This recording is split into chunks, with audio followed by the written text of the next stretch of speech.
If you check the calendar on your phone or your sundial, you'll know today is Thursday, and you know what that means. It's time for another episode of Next Up. Welcome back, Nexters. I'm Mark Halperin, editor-in-chief of the live interactive video platform Two-Way, host of this program, where I bring you my exclusive reporting, all my analysis of the top news, great guests, everything that matters now, so you know what is coming next up. That's why we call it Next Up. With us in just a little bit, the Republican senator from Missouri, Eric Schmitt. He's got a new book out about the courts. It's a barn burner, and truly it is. It's a great set of stories about his time as Attorney General of his state dealing with COVID and big tech, etc. Eric Schmitt will be here. And then the Politico Capitol Hill Bureau Chief Rachel Bade will be here. We'll talk about the anthropology of Washington, Donald Trump's relationship with Congress, and the Democratic presidential field for 2028. Stay tuned for all of that. But first, my new reported monologue on what's going on with Donald Trump's mortality. Yes, we spent a lot of time over the last few days dealing with a lot of people online and on cable TV on the left saying Donald Trump was either really sick or perhaps dead. Yes, I said dead. Donald Trump is no more dead, I'm here to report, according to multiple sources, than Beatle Paul McCartney was in 1969. Explain that. Just when we thought we'd seen it all in terms of the various manifestations of the frustrations of people in this country who don't like Donald Trump and how that expresses itself, over the last week, we got this thing. Incredible to me. Hashtags all over Twitter, where is Trump? Or hashtag Trump is dead. My inbox, texts and emails from serious people on the left asking me if Donald Trump had died because he wasn't doing public events in the last week of August. All of this got me thinking about the historical precedent that's so resonant for me from 1969, the pre-internet age, when the famous Paul is dead rumor spread. For some reason, Beatles fans and others got in their head the notion that Paul McCartney had died and been replaced by some sort of double, or that the Beatles were putting out old music to convince people with a conspiracy that he was dead. Back then, pre-internet, pre-digital, all this was spread by college papers, late-night DJs, and teens spinning their vinyl records backward, looking for secret clues to what they claimed was the death of Paul McCartney. It was like a national scavenger hunt. The various clues were decoded by people pretty much already convinced, looking at Beatles lyrics and album covers, that Paul McCartney had died. He didn't die, spoiler alert. All right, some of you know exactly what I'm talking about, the whole Paul is dead thing. But for those of you not familiar with this extraordinary event that had echoes with Donald Trump this past week, here is an ABC News report on it from 1969. Big mystery surrounding one of her most famous subjects, Beatle Paul McCartney. A rumor that he is dead has been stoutly denied by several people, including Paul. There was even one report that McCartney was killed 3 years ago in an auto accident and a double put in his place. For a report on how it all got started, here is ABC's Gregory Jackson. As any parent can testify, the lifestyle of the Beatles has always been somewhat different. And if you believe current rumor, their style of revealing Paul McCartney's alleged death is being carried out with singular taste. Like reading tea leaves, all clues are in the album. For example, in this one, McCartney's guitar, covered with flowers, is resting on a grave. Inside the cover, McCartney's supposed look-alike is wearing an armband with the letters OPD, which in England means officially pronounced dead. On the flip side of the record jacket, Paul is the only one standing with his back to the camera. On another album, the Beatles sleuths noticed that McCartney's double is sitting above a sign which reads, I was you. And in another picture, 3 of the Beatles wear a red rose, while McCartney wears a black rose. And on their latest album, we see the 4 Beatles walking away from a cemetery, one dressed as a gravedigger, the others in mourning, and Paul wearing black and barefooted as corpses are prepared in Italy. And that's only a sampling. Other clues are said to be found by playing the records at different speeds or even backwards, and there is a degree of truth to it. For example, in the song I Am a Walrus, we played it here on this record and taped the play and then ran the tape backwards. And if you listen closely, you can hear someone saying over and over, Paul is dead.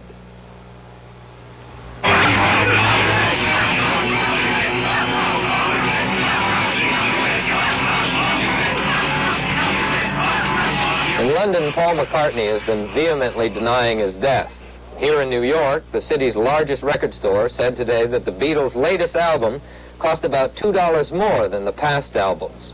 And he said they haven't been selling very well, at least up to now, before the rumors started. This is Gregory Jackson, ABC News, New York. I love the whole tone of that. I love that that guy basically was saying how ridiculous it was without saying it. But that catalog of items suggesting Paul McCartney had died was like virtual proof compared to what we've seen this week with Donald Trump. There were other things that morbid fans seized on about McCartney.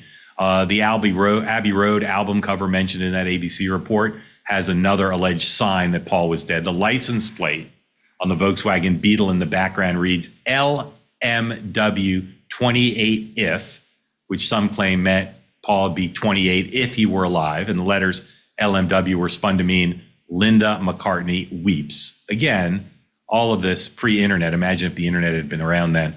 Also in the Sgt. Pepper image referenced in the ABC report, fans held up a mirror to the Lonely Hearts drum and claimed that if you held up the mirror, it read 1-9. He died, interpreted as October 9th or November 9th, Paul's death date in British order. They looked at lyrics. He blew his mind out in a car from A Day in the Life. John Lennon's mumbled tag on Strawberry Fields Forever, where he says cranberry sauce, was interpreted as I buried Paul. All right. All of that, as I say, practically proof that Paul was dead compared to what the left seized on in the last week to say that Donald Trump was dead or dying. That modern echo parlor game was amplified, unlike in 1969, by the speed of broadband, right? Dorm room conversations move slower, spread less far than threads on X. You've got push alerts now compared to back then payphones, and cable news panels around the clock, a lot more viral and spread more widely than local radio call-in shows. The medium, all of this technology has accelerated the spread of such a thing and made it more intense, but the credulity and the hysteria exactly the same as in 1969. In this case, the conspiracy theories are about everything related to Donald Trump, especially Donald Trump, because there's so much anxiety on the left about how he's doing back in the White House. There's so many digital homes for people to go to and so much mainstream uptake. Again, this is not confined to the fringes, what we've seen. Serious journalists have been musing over the last week about Donald Trump being very sick or dead. There was a CNN panel I saw that volleyed the theory back and forth. Even a governor, the governor of Minnesota, Tim Walz, joked about the prospect that Donald Trump might be dead. Here is just some, believe me, we could run this thing for an hour. Here's just some of the speculation that was done about whether Donald Trump was sick or, as I said, dead. Roll S2, please. Where's Donald Trump? How come we're not seeing him?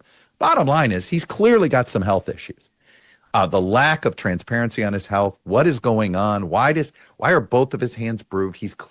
He's likely taking some medication. It's really disconcerting. The president has been very vocal with press all the time. I think in August he spent 26 days doing public events or talking to press. So to go down for 6 days and just have a slew of true social posts that are very chaotic and people can't follow all of them, it's very concerning. There could be actually something wrong. The problem is we don't know and they're not being transparent about it. But it's also questions that are legitimate about what's going on with the president's health. These bruises that are on his hands that they now they keep saying are because he's shaking a lot of hands. Trump is a famous germaphobe. He doesn't shake a lot of hands. The mainstream media will not touch these questions about Donald Trump's obviously declining health. His ankles are the size of watermelons. He can like barely... They're like elephant legs, you know? They're like elephant legs. Straight down. He can barely walk down a flight of stairs. Although I will say this, the last few days you woke up thinking there might be news. Just saying.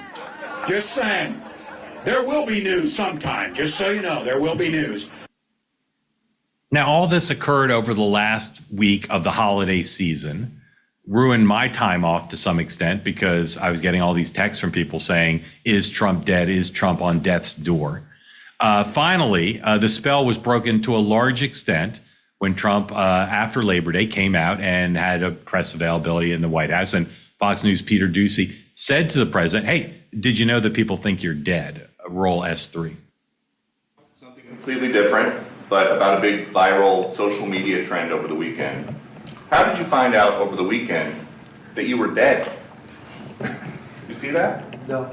People didn't see you for a couple days. 1.3 million user engagements as of Saturday morning about your demise. Really? I didn't see that. You know, I have heard, it's sort of crazy, but last week I did numerous news conferences, all successful. They went very well, like this is going very well. And then I didn't do any for 2 days, and they said, there must be something wrong with him. Biden wouldn't do them for months. You wouldn't see him.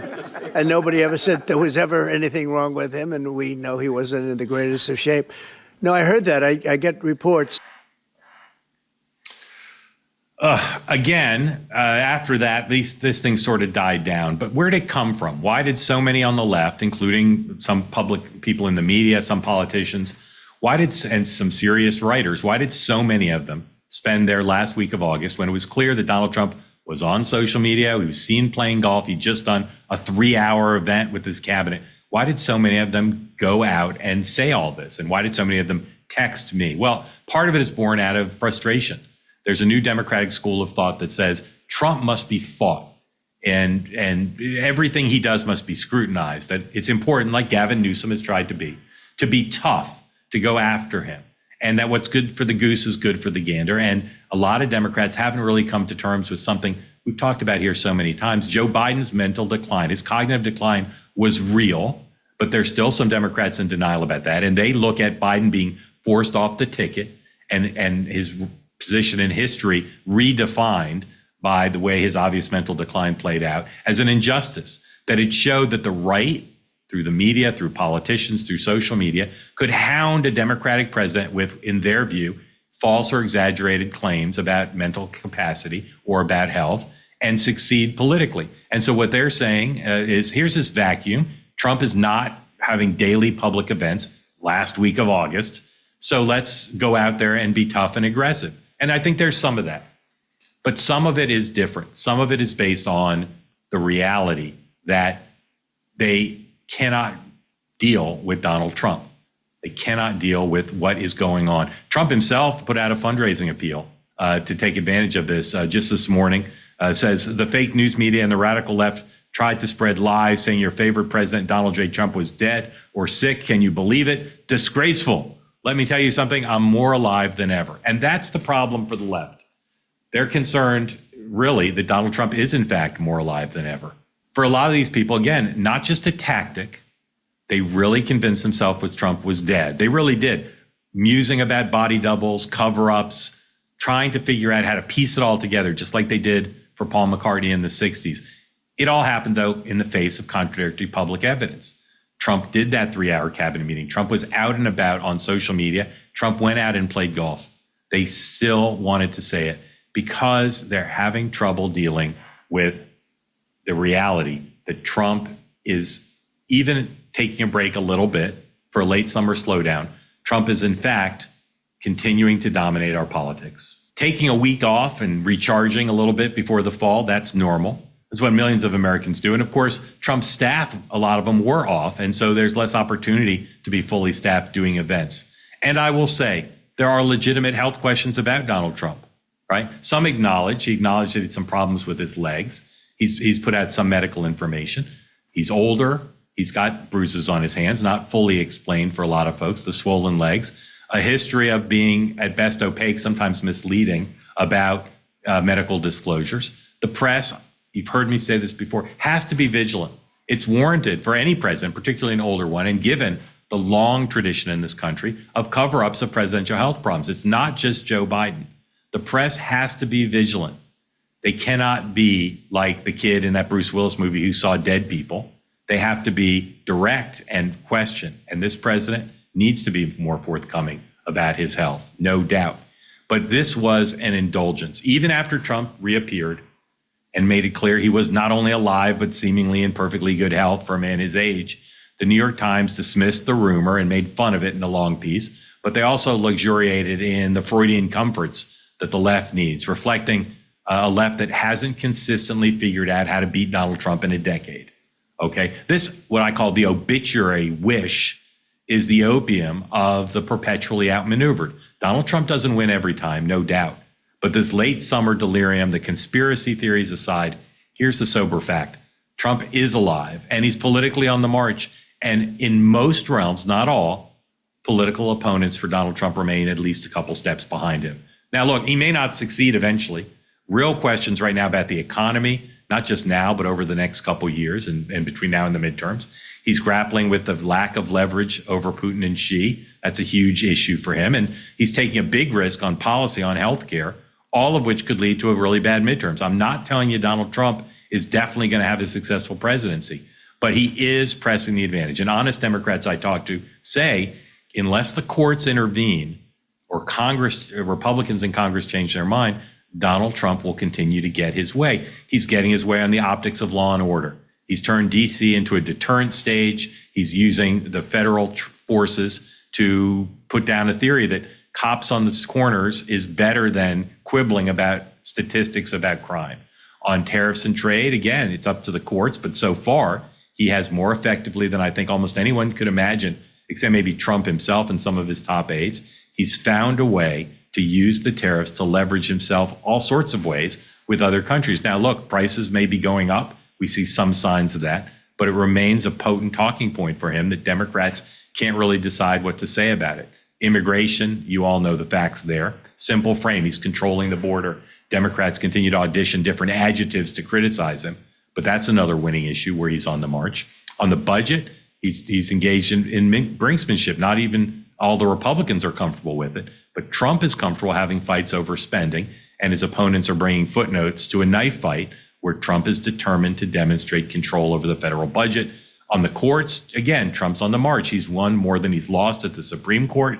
He continues to litigate. When he loses at the lower courts, he goes to the Supreme Court. He's trying to do that on the Fed. He's going to try to do that on tariffs.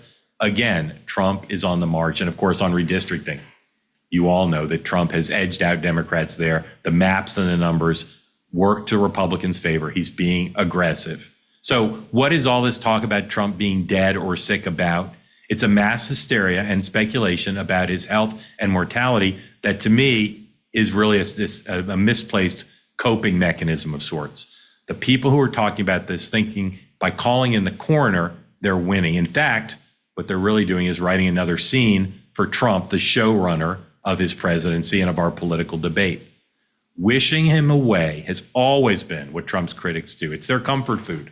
They write long think pieces for the last decade about how Trump's political luck is not going to sustain, that he can't possibly continue to have political victories. That's been written over and over again for 10 years. He doesn't win every time, but he right now is on a political roll.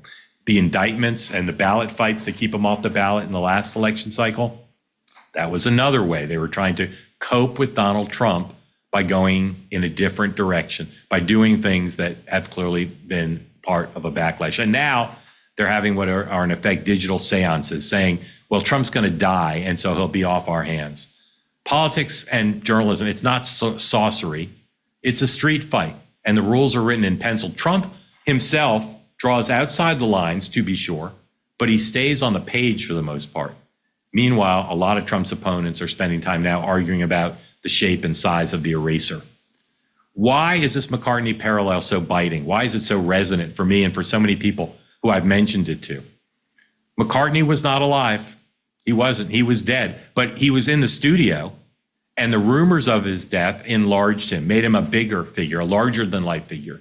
And the Beatles, of course, went on to great success after all of this. Each death watch gives Trump something he not only loves but benefits from, the spotlight. The grievance, the fresh claims that Trump can make, as he did in that fundraising email I read to you, of indestructibility. Trump's alchemy is pretty clear. He converts disbelief into dominance. The more his enemies fantasize about his absence, the more present he actually becomes. What would be a healthier approach? Treat Trump's health like any other issue. Ask for disclosure, press for disclosure, apply the same scrutiny to Trump as you would to anybody else, and deal with the tangible government policies that affect the real lives of real people. How much does stuff cost? Where is crime? And is what Trump doing on crime effective? How is he dealing with trying to end the wars in Israel and Gaza and Ukraine and Russia? Deal with the anxieties of the public. And there's plenty of that. There's lots of polling out this week, including in the Wall Street Journal, that shows how concerned people are about what's going on in their daily lives. This incident, with echoes of what happened with Paul McCartney, demonstrates, I think, once again, that the left is still trying to figure out how to grapple with Donald Trump. They know, in all likelihood, he will not be a presidential candidate or a vice presidential candidate in 2028. But for the foreseeable future, in this short term now, they still haven't learned the lesson. An obituary wish is not a plan.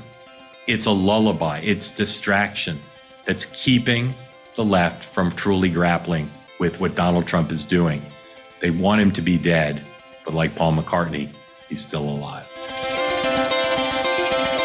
Around 2020, not that long ago, the American left pushed very hard into kids' books. They got all sorts of titles onto the bookshelves of schools, things like Activist Baby, Woke Baby, Anti-Racist Baby, Non-Binary Baby. You get the point.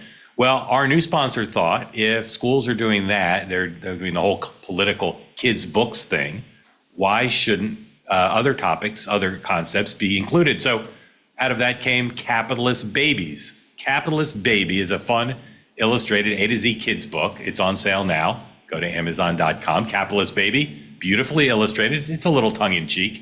A clever A to Z book for kids and parents who love business and capitalism. The best part is Capitalist Baby is optimistic. It celebrates the ideas of American entrepreneurship and business, and it's instructive without any preaching. Real business concepts are woven into the charming text and the illustrations.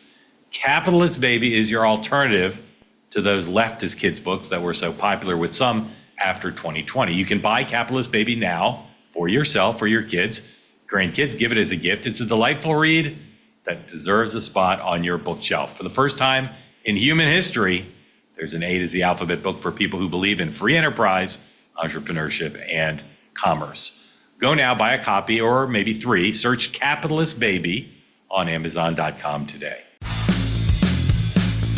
All right, next up, Senator Eric Schmitt, Republican from Missouri. He has got a new book out, and it's a complicated book, complicated in a good way, dealing with so much about American history, recent history, how the founders saw things, and about a blueprint for how conservatives should think about the courts going forward in the political battles being fought. It's called The Last Line of Defense, How to Beat the Left in Court. Senator, welcome. It's great to be with you, Mark. There's so much I could ask you about. I'm so interested in the intersection between law and politics. I'm so interested in what you did as Attorney General in your state and your blueprint. It's also interesting, and unlike your friend and mine, Tucker Carlson, we don't have 2 hours together. So, of course, I'm going to start with toasted ravioli. Explain to people who've never been to your state what that is. It's a delicacy of Missouri, St. Louis specifically, where it's a ravioli, but it's deep fried. So it is. It's a wonderful thing. You wash that down with some Ted Drew's frozen custard, and we will anoint you honorary St. Louisan, no doubt. And you can get it in almost any restaurant. Like I go get Chinese food in St. Louis, they have it there. Oh yeah, it's everywhere. There, you got Anheuser-Busch, you got toasted raviolis, Ted Drew's, and Cardinals baseball. That's part of the fabric of our existence. I consider toasted ravioli to be a top 3 comfort food. But okay, good. There is one thing about St. Louis food you left off that I consider to be almost a national disgrace that almost no one knows about. Tell people how you serve your pizza. Oh, come on. It's outrageous. We have thin crust pizza in St. Louis. No, talk about the cheese, Senator. Yeah, Provel Explain. Cheese. Not mozzarella. It's a big divide in the country. You're either pro Provel or anti Provel. I'm on the pro Provel side.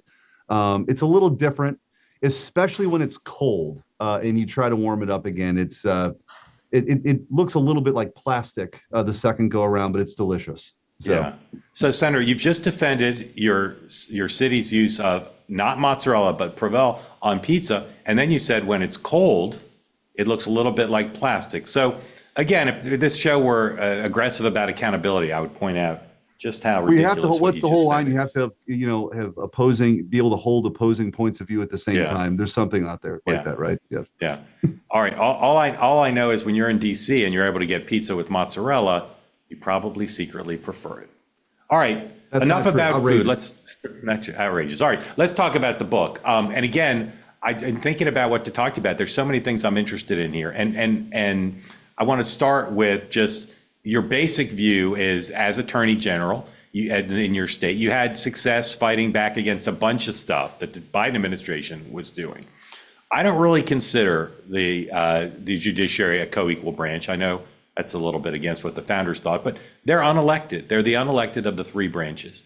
And you're basically, you're saying it's necessary to go to the courts in some of these disputes, whether it's between a state and the federal government, or between Congress and the executive. But even though President Trump put a lot of judges and justices on the federal court, there's still a lot of liberals there. So aren't you proposing a strategy that's something of a crapshoot? And we see that now with President Trump. He's losing a lot at the lower court level because you're getting judges who are liberal and result oriented.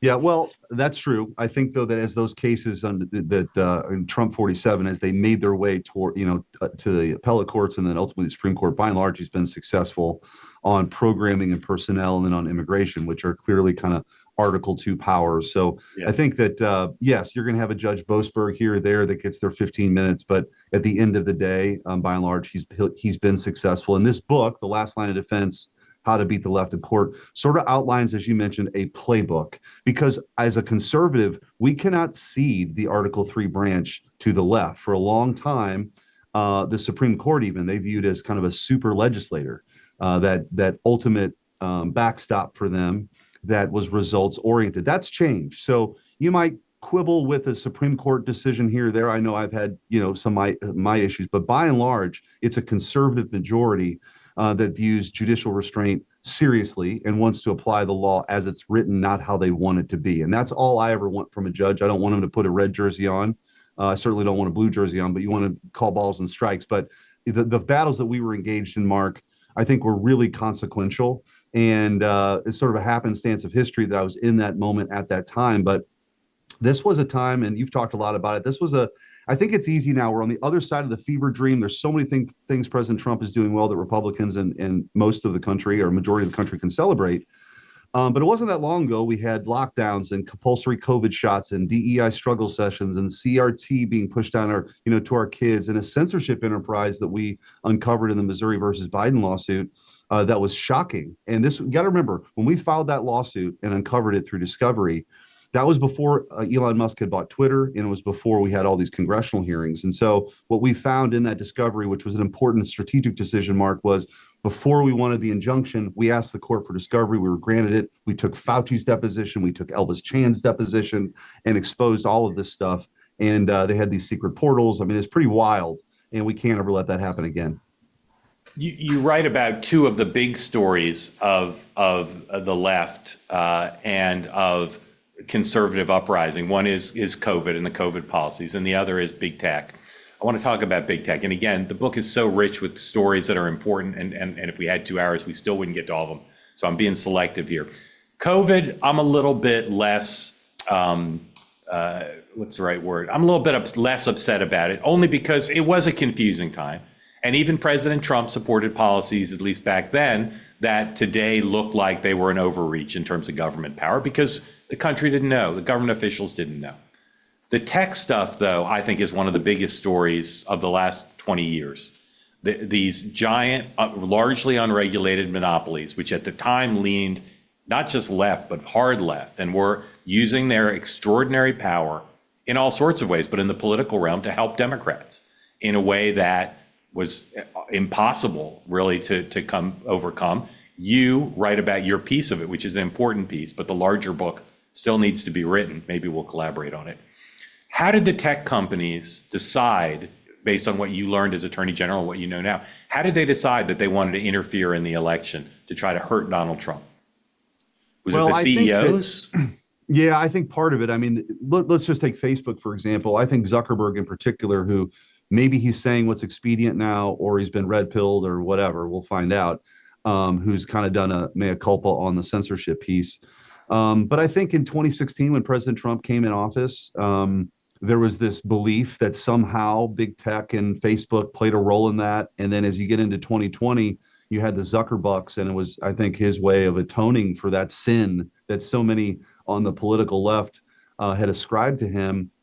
But it goes much deeper than that. And I think that this sort of visceral desire to suppress conservatives was then supercharged when the government really got involved. And we know, Mark, that the government can't engage in censorship. They can't outsource it either, which is exactly what was happening. And so on day 3, we uncovered in the lawsuit, on day 3 of the Biden administration, they turned this thing on. They started deplatforming people like RFK Jr. for, vaccine hesitancy, misinformation. They tried to destroy the careers of somebody like Dr. Jay Bhattacharya, who committed the sin of saying natural immunity is still kind of a thing. He's now the head of NIH. RFK, I guess it's worth noting, is the head of HHS. But what they were willing to do to suppress speech and dissent, it was anything like we've ever seen before. And those weren't my words. That was a federal district court judge who said this was the most egregious assault on the First Amendment in American history. Because if you think of the town square, it's not just being on your soapbox by the courthouse anymore. This is the online platform that the world sees, and they control it. Some of the biggest companies in the history of the world. But there was a different level of coercion here that in this case made it a little bit unique, which was, hey, you got that Section 230 thing. It'd be a shame if that went away. Or there might be an antitrust investigation hanging over your head. Or Biden was actually at the time talking about criminal prosecutions because these social media companies might be responsible for people dying for not taking the vaccine. So it was a pretty wild time. And the pressure mark that they put on these social media companies was unique. And they were outsourcing it to Stanford and University of Washington. It was really this, I coined it, dubbed it the vast censorship enterprise. Other people have called it the censorship industrial complex. It really was a web of censorship aimed at the American people.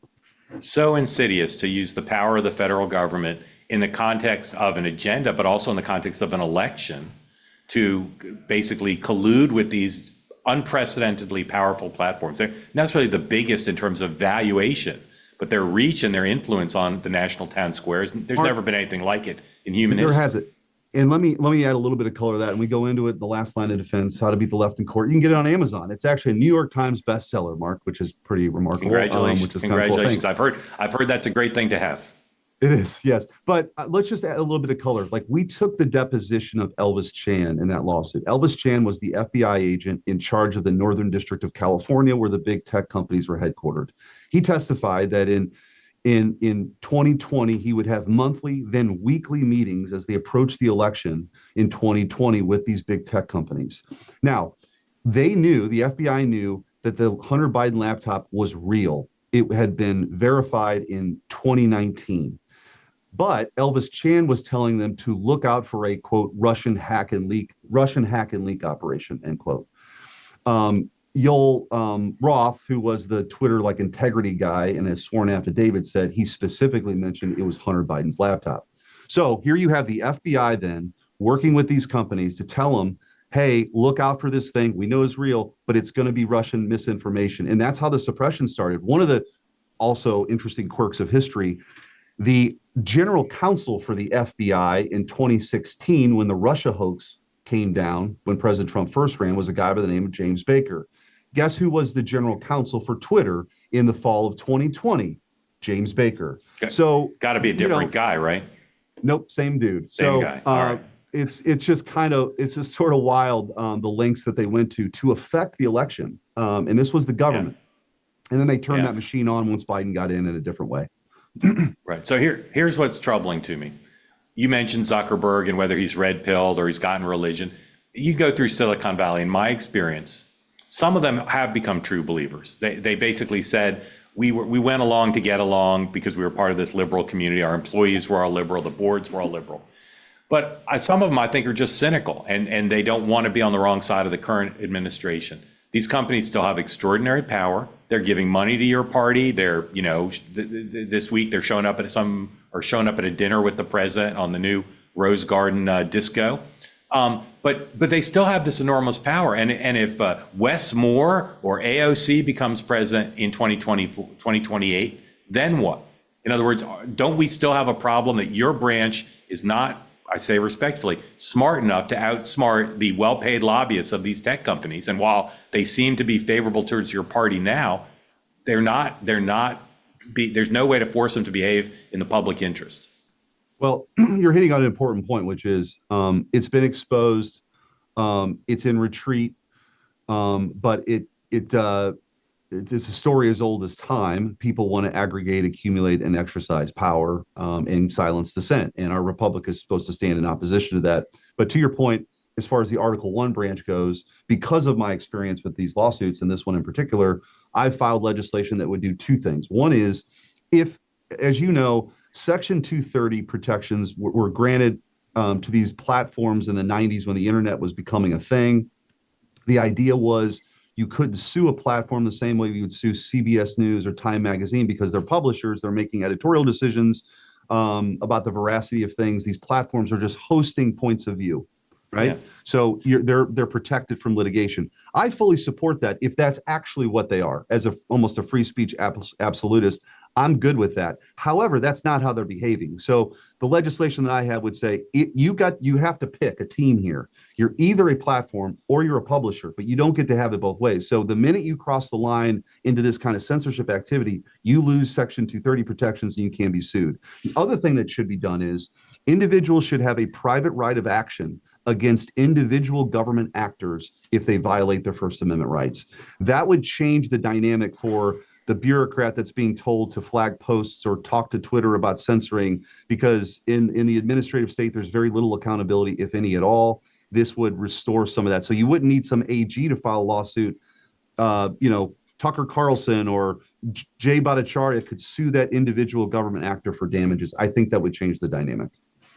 Whether you're watching us on YouTube or listening at the podcast, I hope you're following all this. And if you need to hit rewind a few times, please do. Because you may not agree with the senator's perspective on all these issues, but he's framing these super important issues in a way that not everybody can do. And again, we have to grapple with it. We cannot let these institutions, and I'm a big fan of them, and I think they've been historic and they've given America a technological and economic edge around the world, but we have to grapple. Another thing that hasn't been grappled with is kids. How old are your kids? You've got 3, I think. How old are they? I have a 21-year-old son with special needs who's nonverbal. Then I have a daughter who's 17 and a daughter who just turned 15. Yeah. And what do you do to regulate and monitor their use of social media? Well, we've been pretty good about the platforms. And we, as parents, I mean, I live this, we do the best we can to keep them off of certain ones or try to regulate it. But I mean, like any parent, it's frustrating because they're just bombarded with this stuff all the time. And are they on TikTok? No, not on their devices. No. So I mean, yeah, they're not on TikTok. I think I've successfully scared them enough about what Red China. Are they on Instagram or YouTube? Well, I don't want to get into what my kids' social media profiles are. Okay, but yeah, understood. So, but for parents in general, what's the role of the federal government in forcing these platforms to do more to help parents keep their kids from content that can be harmful? Well, what's the federal government's role? Yeah, TikTok, I support. TikTok ought to be banned in the United States. I view this as a true national security issue. What China is able to access through keystrokes, not just on that app, but other things that you're doing on your phone once you have the TikTok app downloaded, is scary. Can you imagine? I'm sorry to interrupt, but can you imagine how much they laugh at us in Beijing over this? Yeah, it's crazy. Can you imagine? Can you imagine in World War II if we would have allowed Nazi Germany or Imperial Japan to have 200 million censors walking around our country? Yeah. Why hasn't President Trump banned it? I hope that, Congress voted on it, and that deadline has been extended, and I hope that goes away.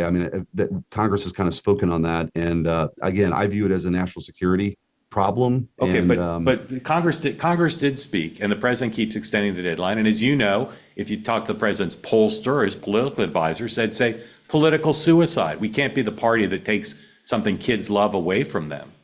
Yeah. How can this be an appropriate executive branch action when the law has been signed and he just keeps ignoring it? Yeah. Well, what I think he's preventing it from taking effect. The issue is what needs to happen, and I support actually, is if TikTok is sold, because it's really not about the content, although I have issues with the content and what they do with their algorithms.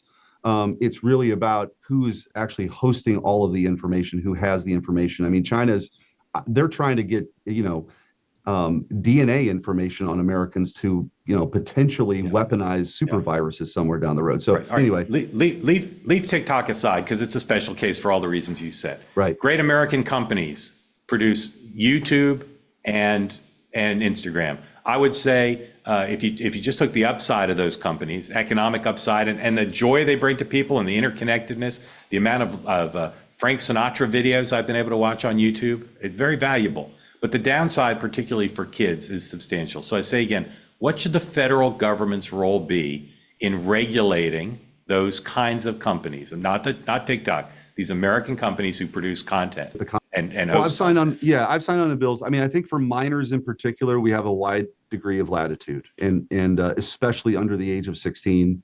I think you've seen that quite frankly, minors, I don't think should be able to access social media in that way under the age of 16. I think it's 14. We're talking about raising that to 16. I don't have any problems with that. Now, when you get into content, I mean, they can have content policies that are, lawful, and that they deal with pornography, or they deal with, sort of information that's been widely regarded as the courts of outside the bounds of just, free expression that the government actually can't control. But once you get out of that space, then, you're in kind of the Wild West, and once people are adults, and, I'm on social media. I'm an adult. I try to put it in proper context, but it's very difficult, I think, for kids as they're bombarded with these images that as we're in kind of a scrolling nation now. So I think there are things for us to do, especially for kids. Yeah. If there were a pandemic right now, and again, this draws on the experiences you write about in the book, if there were another pandemic right now with the same variables of lots of people getting sick, some people dying, inconclusive information on the front end about how to best contain infection, what do you think would happen? What lessons do you think the federal governments and the state would have learned from COVID? It's a great question. And one of the reasons I wrote the book, Last Line of Defense, the first few chapters are devoted to this kind of COVID tyranny. And I would agree with you that initially, Mark, people really didn't know what was going on. But one thing that's very clear, and it came through in the deposition we took of Anthony Fauci, is he was operating on a kind of a different parallel track than the president. And that's why you ended up seeing Fauci candles and him as the head of the resistance in many ways. He sent his chief deputy over to China early on during the pandemic. We could talk about the Wuhan lab and how that got funded, but he sent his chief deputy over there, came back. He fell in love with the lockdown idea. Now, meanwhile, a friend of his emails him in March or April of 2020 saying, I'm getting on a flight. Do I need to wear a mask? And he says, of course not. Masks aren't effective. And then he ends up saying everyone needs to wear a mask before you can go anywhere, especially kids to school. So I think that the lesson was, as that went on, power doesn't necessarily corrupt, but in my view, power reveals. And way too many people had way too much power that they exerted in ways I never thought were imaginable. So when I was AG, we sued 50 plus school districts for the mask mandates. Again, this is a year and a half into the pandemic then, when there was no data to say that this was helping kids. There was more data to say it was actually harming kids, and kids were twice as likely to die of a dog attack than dying from COVID. Now, the lesson would be, maybe we ought to treat the 80-year-old with two comorbidities differently than the kindergartner, right? But that didn't happen. And so I would hope that there's lessons learned here, but I don't think that this sort of, the vaccine mandate's another example. I think we were lied to about transmissibility. We were lied to about contracting based on the vaccine. Look, if you want to get it, get it. But this idea that people were going to lose their jobs, and we lost 8,000 people from our military over this thing, what became a political weapon. That can never happen again. So the left, in many ways, weaponized this virus for political means. And that then, of course, led to the justification, Mark, of all the things they did on censorship, because they felt they were the ones in the right, and they knew better, and trust the experts, and we are the science. That kind of thinking, that kind of groupthink, I just reject. And why, when I was AG, we kind of fought that. I guess I'm a bit of a contrarian by nature, so that role suited me well in that time. But there's definitely lessons learned that I write about in the book. All right, some quick things that are in the news. I'm not asking your view of what the federal government's role should be, but as a parent, as a person interested in public policy, Florida just said no mandatory vaccines, even for kids who go to public school. Is that a good policy, or should kids in public school be required to get some vaccines for the most communicable and common diseases? Well, I think there are some that if the time in which that they would get the vaccine, it's appropriate, should. But I will say we're having all this fallout now, the CDC director being dismissed. The public health officials brought this on themselves. They have destroyed trust in public health. And I think for me, more information, the better for parents can make these decisions themselves. But would you be comfortable sending your kids to a public school where other kids were unvaccinated for measles and other common diseases that have been controlled by vaccines? Well, I think that, again, you have to take it on a case-by-case basis. I mean, there really isn't an outbreak. If there's an outbreak of measles, I think then that's a different deal. And I think that vaccinations for some of those things for kids is appropriate. And I guess we could go through the whole schedule. But I do think we do have a number of vaccines that have just been piled on over the years, and there's not been a lot of discussion about it. And now would be a good time to actually have that discussion. It is a complicated topic, but you're not troubled by, or are you troubled by Florida saying no vaccine requirements? I'm not 100% anti-vax. I'm more skeptical of government mandates, that's for sure. Yeah. But I do think it's been a long time, Mark, since we've had a real debate about which vaccines should be required and which ones shouldn't be. Yeah. All right. I'm going to hold you to yes, no on the next three. Will the Senate change the rules to make it easier for you all to confirm nominees of the executive branch? Yes. And I think that'll happen next week. Okay. Will there be another reconciliation package this year? Maybe. I would like to see that.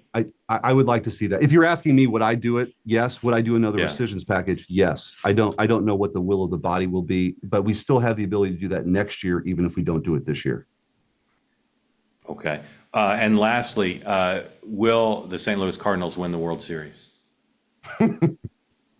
This year, it's not looking What's good. up with your Cardinals? What's up with your Cardinals? It's hard. It's hard. The crown jewel of the National League is basically a 500 team this year.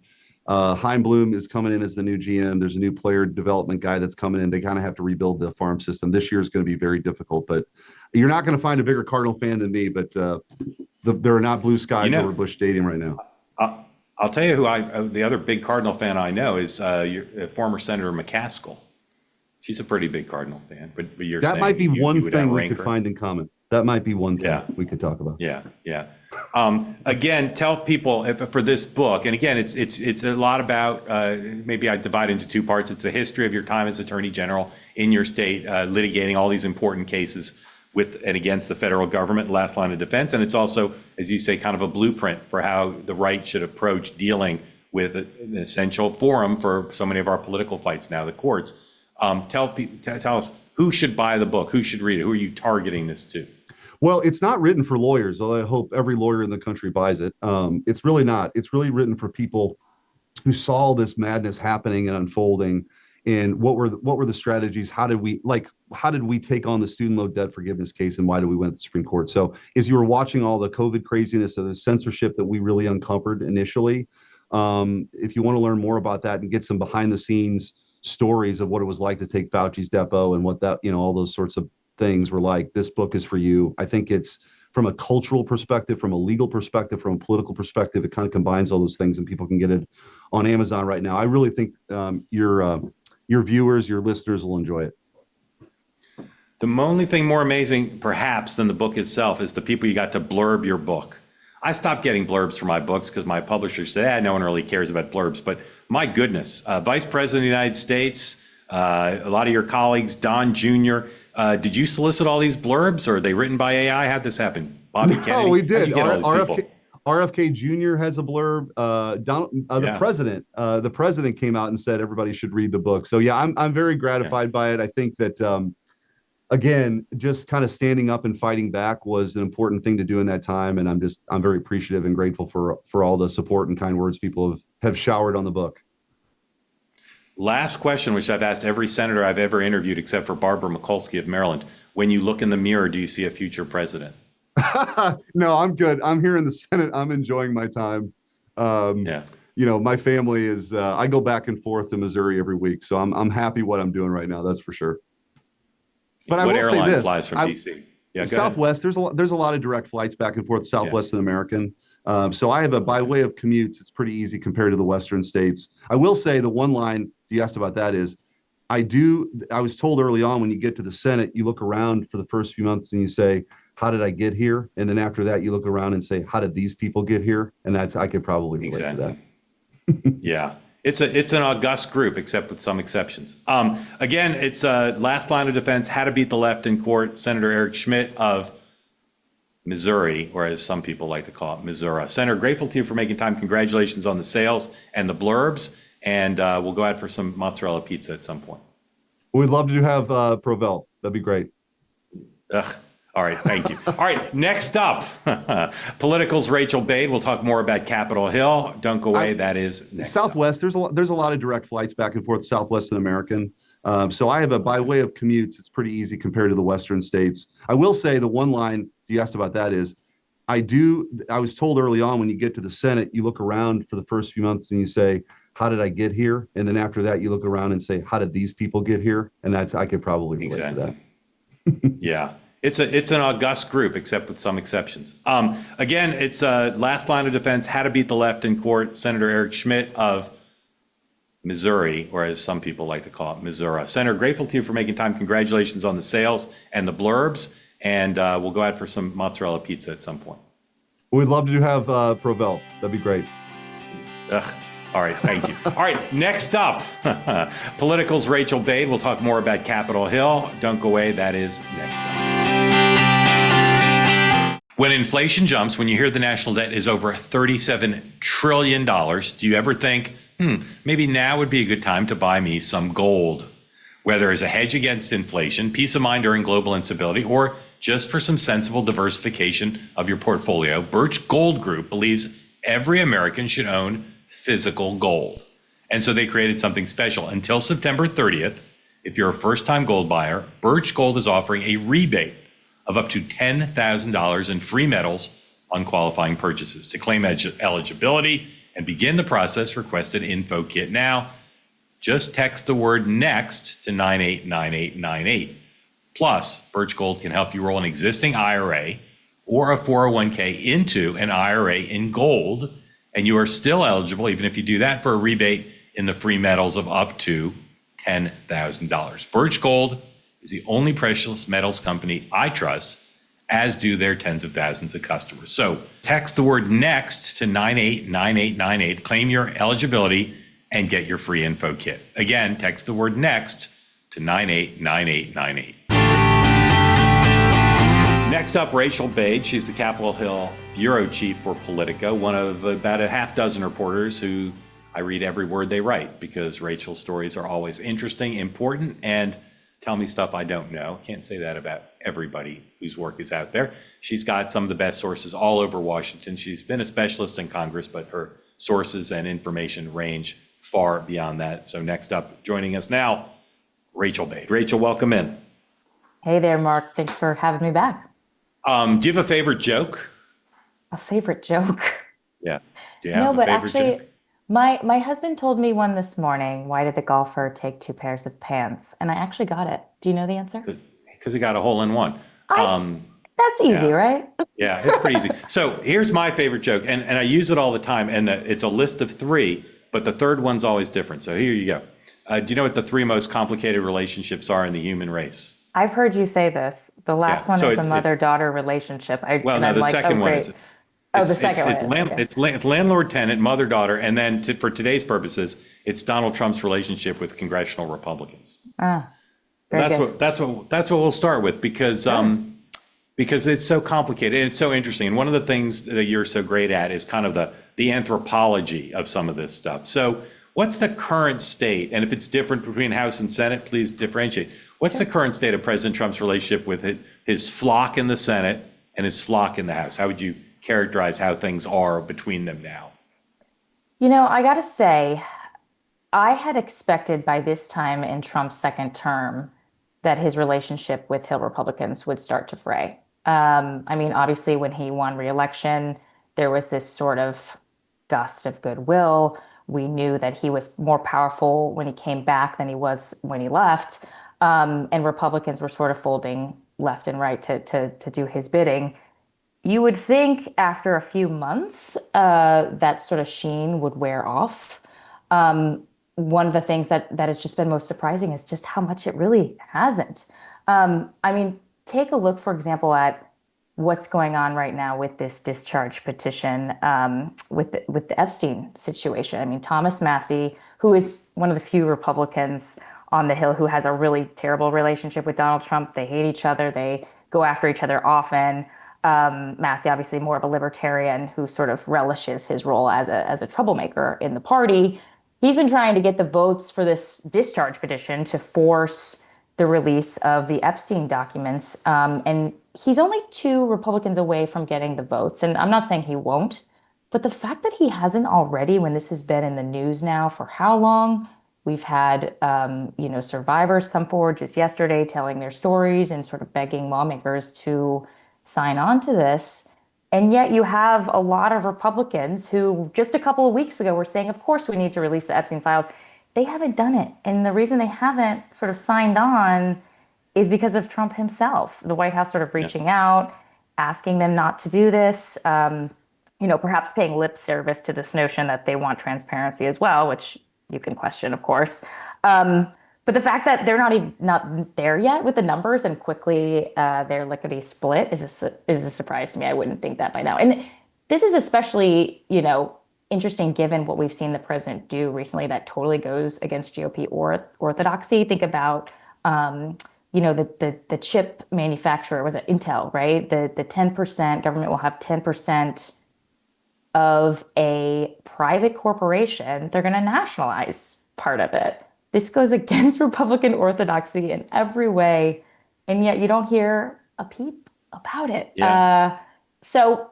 He's obviously got a lot of power. Republicans know that, and because of that, they're not going to criticize him, Mark. Yeah, I totally agree with you, and I agree with you pointing out that we both expected that things would be in rougher shape. Let me give you my theory, and I want to hear what you would either subtract or add from my list of why things are the way they are. First of all, as you said, of course, the president's powerful. He's the dominant figure in the party. They don't want to cross him. Number 2, I think this staff at the White House, who's in charge of dealing with the Hill, I think they're very attentive from what I hear. You've seen past White Houses where they're not contacting them. They're not in touch. They're not coordinating. I think there's a lot of coordination. And then lastly, the president's famous for having a temper and holding grudges. But take the Intel thing. There are people speaking out against it. There are members of Congress, senators and House members saying, this is horrible. Ted Cruz said it. Todd Young said it. But the White House doesn't slap at them. They pick their fights. And as long as they're not going to stop the president from getting his way, they're in fact willing to let members say stuff. The Biden White House wouldn't have stood for it. They'd call those senators and they'd rip into them. This White House is like, go ahead, vent. You don't like it, that's fine. But they pick their battles. What do you think of my list? Yeah, that's interesting. I hadn't seen that Cruz had spoken out against it so vocally, and he's obviously a top ally of Donald Trump's. Yeah, I think, look, they're on a certain, let's see, how long is the leash, I guess is the question. Yes, let them speak out, but as long as they're not going to try to upend this deal, that's a totally different story. Yeah, I do think that their legislative affairs shop has been very effective with Capitol Hill. And it's interesting, too, because there was a lot of criticism of the structure of it when Trump came in for his second term. Typically, the White House legislative affairs director is someone who reports directly to the president. That's actually not the case in this White House. That person reports to someone who is Susie Wiles, who reports to the president. And so we actually I heard a lot of, Hill Republicans sort of griping about that, feeling like there were too many people removed. But clearly it's worked. They've got their legislative agenda, passed.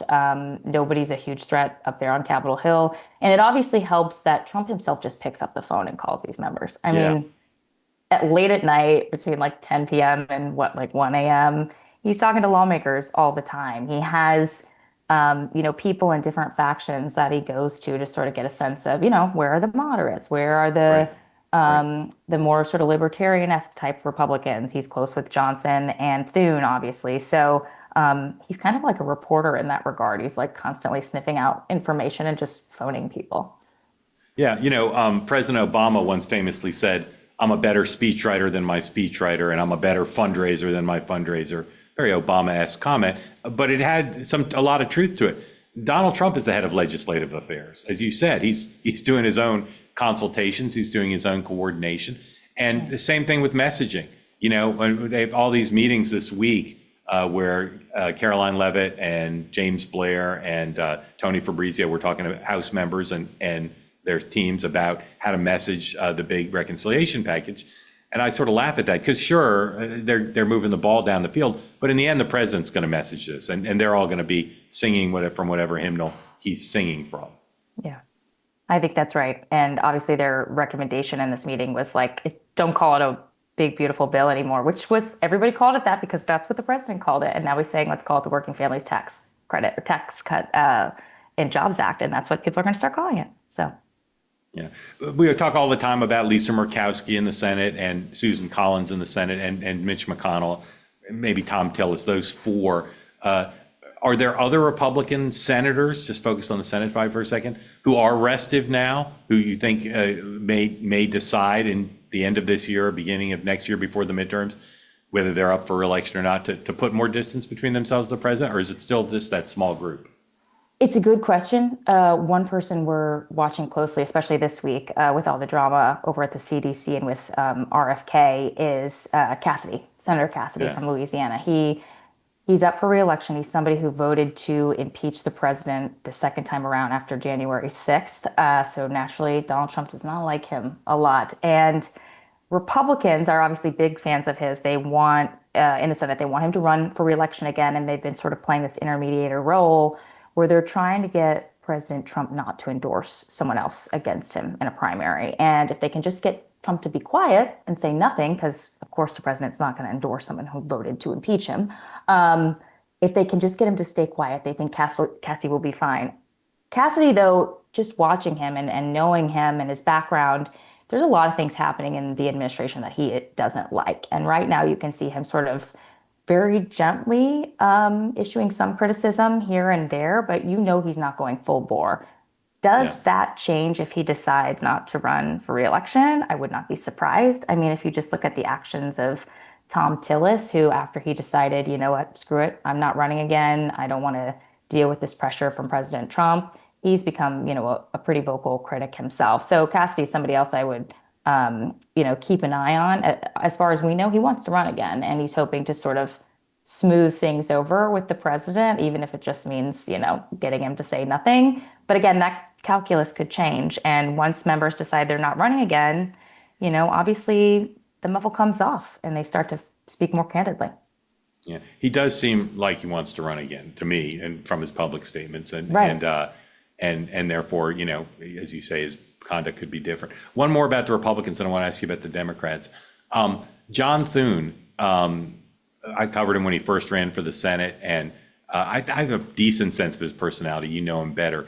Is he, unlike Mitch McConnell, who is constantly publicly and more frequently privately at odds with the president, substantively and often kind of attitudinally, is Thune just made peace with this? He doesn't seem to be too flustered by the president when it's clear that he doesn't like what he's doing. He just kind of rolls with it. Is that a constant state for him, or is this a struggle? Look, I think he learned from Mitch McConnell's very adversarial relationship with Donald Trump. I mean, Mitch McConnell wouldn't come out and criticize Trump all the time when they were, you know, leading together, but privately he would push back on him. And like the president definitely got a sense that McConnell thought he was either stupid or didn't know what he was talking about, and the president didn't like that. And then, of course, after January 6th, they had that huge fracture in the relationship. McConnell was very vocal in saying Trump incited, you know, an insurrection. And that was sort of the end of that relationship. I mean, look, Thune knows that there is a tightrope that you got to walk here with Donald Trump. They're very different types of leaders. Thune, more of a traditional, free market Republican. He's also just a very decent and very kind person. I mean, I've covered him before. He's nice to all the reporters up there, even if he doesn't like your question. He takes the time to stop and talk to people in the halls, even as, leader. And people really appreciate that. So he's not combative. He's not, going to get out there and, take huge swings at his critics the way that Donald Trump would. So very different type of men. But look, I think that they have a good working relationship behind the scenes. I mean, Thune has not really challenged him publicly on pretty much anything that I can really think about. And if he does have issues, he takes them to the president privately. And that's what the president expects at this point. So even though they did have a chilly relationship for a while, given Thune's close relationship with Mitch McConnell, Thune has navigated this very well. And because of that, he has the confidence from the president and in the president. And, things are going well for him. Totally agree. I said move to Democrats, but I want to ask you one more Republican. Is there any cabinet member or White House official who is rubbing the Hill the wrong way, where they're feeling that, they don't get the respect they deserve, or they have big disagreements? Obviously, Bobby Kennedy, with some of the latest stuff, has raised questions, but anyone besides him, what I'm finding and talking to members is they mostly get along pretty well, that the normal kind of tensions don't exist for the most part. I'm wondering if you know of any exceptions to that. Yeah, I think you're right. Kennedy is definitely probably the one they feel pokes them in the eye most frequently. I have heard a lot of concern about Hegseth over the past, first 6 to 8 months of this administration. But I think there is an understanding that he's not going anywhere. And so what's the point in squawking? Right. You just have to sort of put up with it. But those are probably the two I hear the most about. Okay. This is a topic I haven't seen anywhere, but maybe someone's written like a whole book about it and I just missed it. But I'm curious what you think. If you talk to political strategists or donors in both parties when they're thinking about the presidential, there's sort of a general view of governors are better than senators. They're more likely to win. They've got leadership credentials, et cetera. And yet the Democratic Party, since Bill Clinton, has nominated people who've been senators and not governors, right? Al Gore, John Kerry, Barack Obama, Hillary Clinton, Joe Biden. They haven't nominated someone who's been governor now, since 96 and for the first time 92. That's a long time. Most of the people who get buzzed about now as presidential candidates for the party are governors, right? Yeah, right. Or somebody like Pete Buttigieg, who's been neither a senator nor a governor, but not a governor, or not a senator rather. Amongst the senators, are there people who you think are gearing up to run? Cory Booker, Amy Klobuchar. Are there senators who are talking about it that you hear that people should be paying more attention to, given the party's history of nominating senators? Yeah, I definitely think one name you didn't mention, Chris Murphy.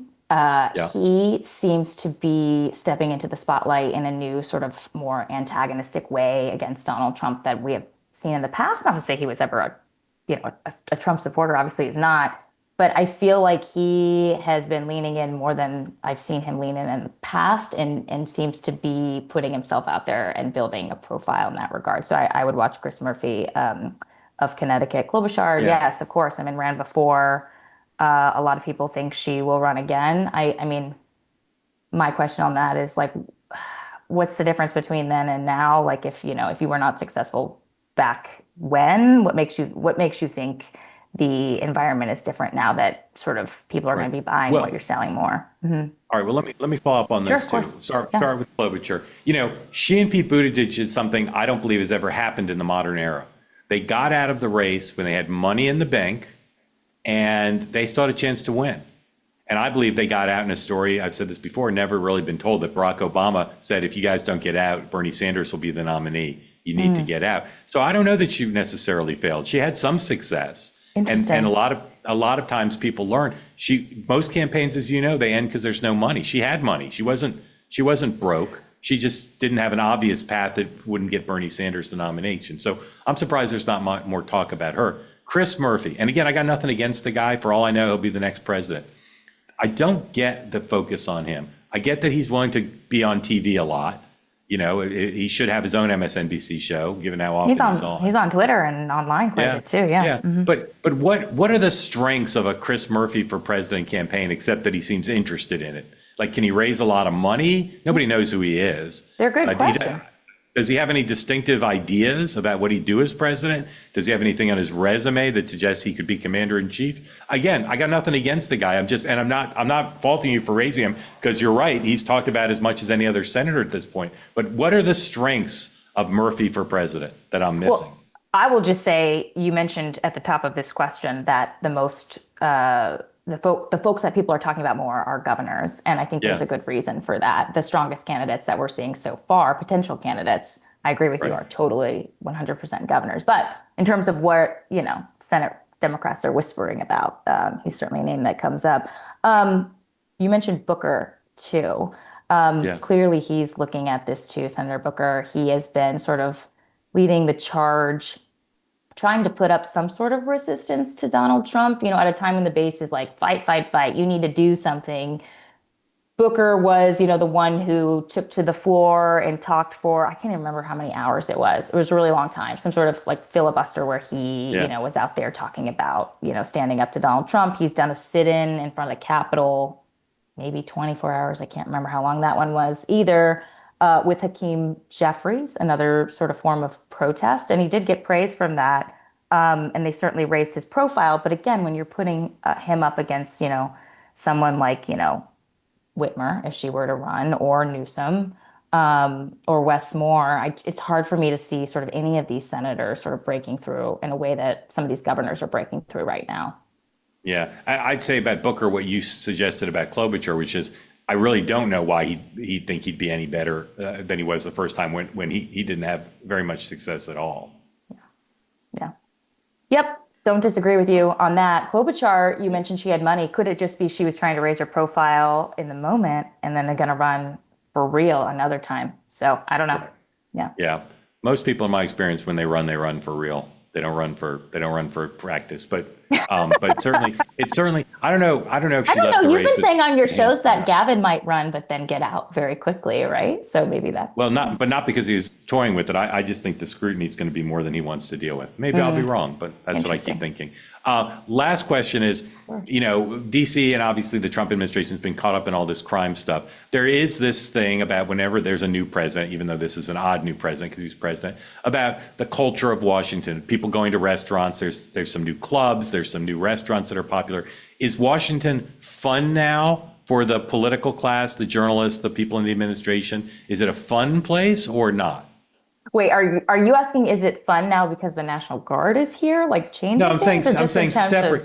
Separate from the National Guard. That's been getting all this attention. I see. But we've got a bunch of new people in town, a bunch of billionaire cabinet members. Like, are the parties fun? And are people excited? Clubs. Exclusive clubs? I went to the Ned Club, which is this I saw your name in the boldface print. Yeah, party for Nigel Farage, potential next, leader of Great Britain. We'll see, maybe. Yeah.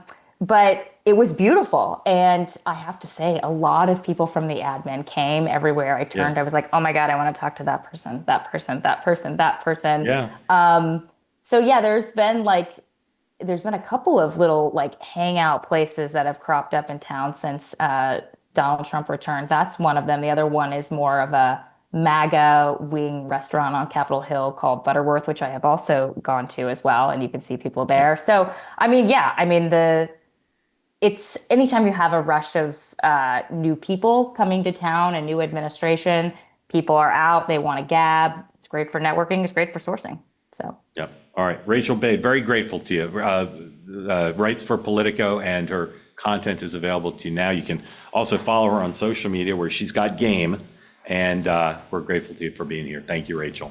Of course. Thanks, Mark.